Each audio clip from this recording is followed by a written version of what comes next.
this might be a kind of a controversial opinion. I haven't heard other people voicing the same idea, but my thought is actually that you should take both the June and July LSATs if you're planning on taking either one, because it really is only a 6-week gap between the two. So if all you've got to do to stay fresh on the LSAT is study for another 5 or 6 weeks, maybe do another timed exam a week or so, just to stay fresh to avoid getting rusty, you could then take the July LSAT, which is, I believe, July 15th this year, mid-July. And if your score goes up a couple points, that's awesome. You apply with the higher score. On the flip side, if your score goes down or remains the same, it does not matter because law schools do not average multiple LSAT scores. They only take the highest.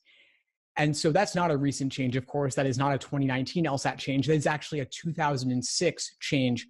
But for some reason, this old, outdated information kind of continues to circulate for people going forward, even nearly, 12, 13 years later. It's insane to me. And law school admission officers contribute to the problem. They say that they consider multiple LSATs or they average multiple LSATs. This is not true. There is not a single law school I can think of that actually does this. And I've talked with admission officers, and I think that they have this idea of holistic review. It sounds better to them, but that's not ultimately what they're doing. It is a numbers-driven process. So anyway, I'm really going to dive in now. 2019 LSAT changes. What is going on? I think the biggest change, first of all, is that there is a July LSAT. That's kind of new. For as long as I've been in the business, there have been 4 LSATs a year: February, June, then September or October, and then the December LSAT.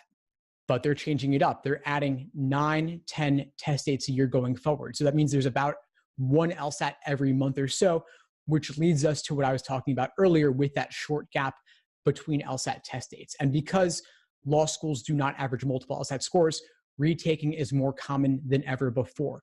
The average applicant's taking it at least 2 or 3 times, and probably far more than that. Even as many as 3, 4, 5, 6 times is not too many.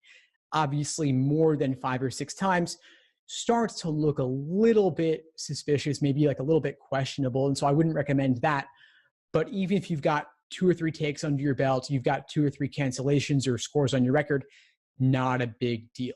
So biggest change is more LSAT test dates means more LSAT retakes, means that you have reason to retake more often than ever before. LSAC has also paved the way to this by removing the limit that you take the LSAT only 3 times within any 2-year period. This used to be the limitation. It is no longer a limitation moving forward. So you can take the LSAT as many times as you want, and that's totally fine. Law schools don't have a restriction on it. Again, more than 6 looks a little bit questionable, but you can take it as many times as you want. And if you withdraw from the LSAT or you postpone your LSAT test date, law schools will never even know that you were registered.